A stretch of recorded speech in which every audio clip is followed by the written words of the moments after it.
Hey Kent, I just seen your latest video.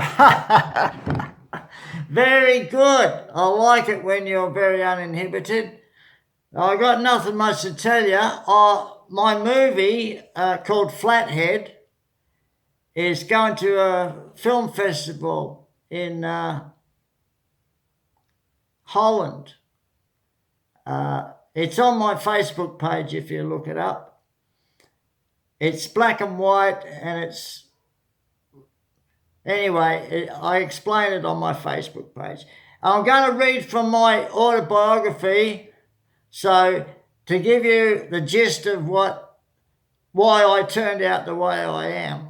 Okay, I would like to talk instead, but reading it is a bit easier than trying to remember the whole bloody thing.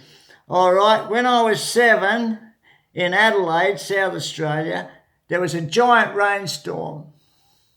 And bashing with a hammer, Mum drove nails into the mantel. Oh, fuck, I've told you this bit. Yeah, I told you this bit. Oh, fuck. I'm getting a bit dotty. Yeah, stop crying, you'll hurt your eyes. It's all on my other page. Yeah, I went to the movies, a Protestant minister, blah, blah. I wasn't bullied again until I was 11. Sunday night, blah, blah, blah. Yeah, go to the movies. Oh, yeah, I told you that bit too. Or did I? I can't remember. Oh, yeah, one day Auntie Rita said, your mum's gone to hospital so they can fix her headaches.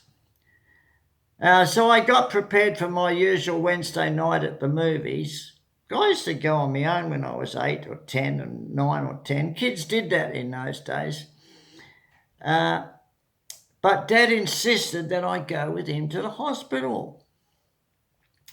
Mum looked pale, she barely acknowledged me and had a tube up her nose. I didn't know what that meant. Dad said to be quiet, and he mumbled something about going soon. So I figured, we're going to go soon. But after about 5 minutes, I said, is it time to go yet, Dad? Is it time to go? Can I go to the movies now? Can I go? And I kept asking him that. And after about 15 minutes, he gave up trying to keep me there and he sighed. Okay, kiss Mum goodbye and off you go. So I gave her a peck on the cheek and shot off to the movies. I'm figuring she'd be home tomorrow. Well, I missed the cartoon and 30 minutes of Jeff Chandler in Yankee Pasha. But after interval came Broderick Crawford in a comedy called Stop, You're Killing Me. Yeah, it was December 11th, 1954. I looked it up. And I remember that title forever. Next morning I heard my aunties crying in the kitchen. Now, an ache hit my heart and moved to my throat. And the only reason they'd ever cry in my nice house would be for Mum dying. And I had to make sure. Maybe I was dreaming. I entered the room and all my relatives went silent. And Auntie Rita, she was the only maiden aunt in our family that never wanted to get married. She said,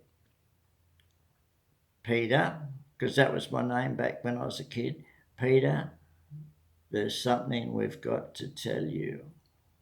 And I didn't want her to say the words that people in movies always stumble over.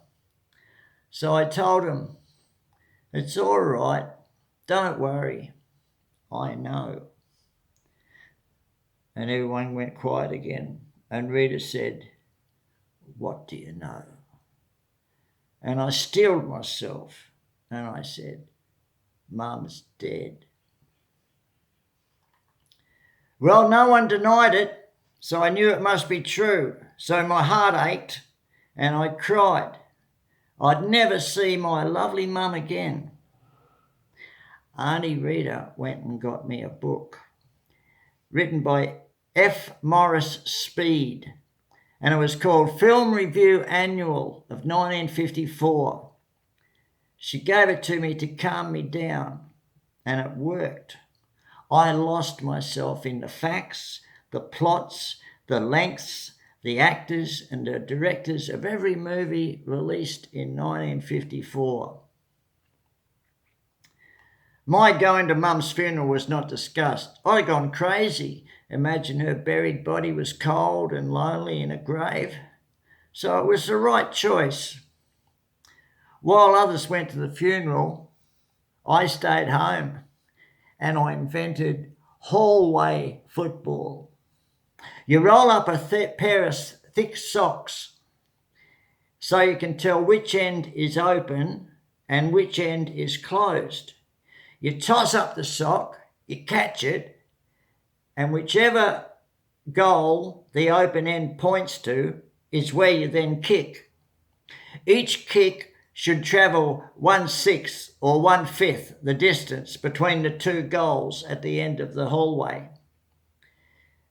You punt kick, no drop kicks, and you catch. You see where it points, and you kick, and you catch, then you look, and see where it points, and then you kick, and you catch, etc., etc., etc. When you are 2 meters or about 6 feet from goal, you kick to score for the goalposts. Aussie rules goalposts are 4 sticks. A 4-panelled wood door makes a really good goal, and you keep a scoreboard. And it helps if you dress in footy gear and do an imaginary radio commentary. You mustn't favour one team over the other, because that would spoil the neutrality. This is how I stopped my heart aching.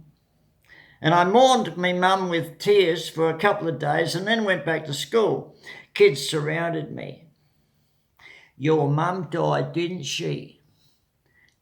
I said, yeah, in hospital. I hid my emotion. A kid asked, well, why aren't you sad? And why aren't you crying? But I didn't want to show any weakness. For a week I was known as the kid who never cried when his mother died. After her death, I went a bit crazy. I'd kiss and hug my pet dog and then yell and scare him, and then hug and pet him, and then yell and scare him again.